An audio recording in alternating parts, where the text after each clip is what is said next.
Siku ya kuadhimisha miaka 35 ya vuguvugu la ukombozi wa pili humu nchini maarufu kama Sabasaba imeonekana kuchukua mkondo mpya kabisa kwa kugeuka kuwa fujo na vurumai. Badala ya maandamano haya kushuhudiwa katikati ya jiji la Nairobi, yameshuhudiwa mapambano makali kati ya raia na polisi. Miji ya Kangemi, Ngong, Kamukunji, Kitengela, Machakos na hata Murang'a kulichacha siku nzima. Victor Ngaroya anatupa taswira kamili ya maeneo hayo. Katika eneo la Kitengela, anga iligubikwa na moshi wa vitoa machozi, huku waandamanaji wakiingia kwenye makabiliano makali ya moja kwa moja na polisi. Mawe yakitupwa kwa polisi huku wakirejeshewa risasi na vitoa machozi.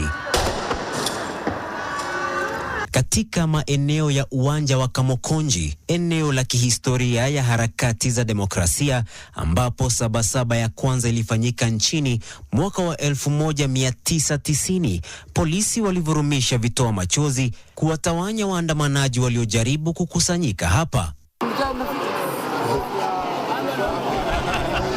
Katika maeneo ya Kangemi, hali ya vuta ni kuvuta ilishuhudiwa kati ya polisi na waandamanaji kwa siku nzima, vijana wakionyesha kuondokwa na hofu ya aina yoyote. Mtu mmoja alionekana amelala barabarani huku shati lake likiwa na damu.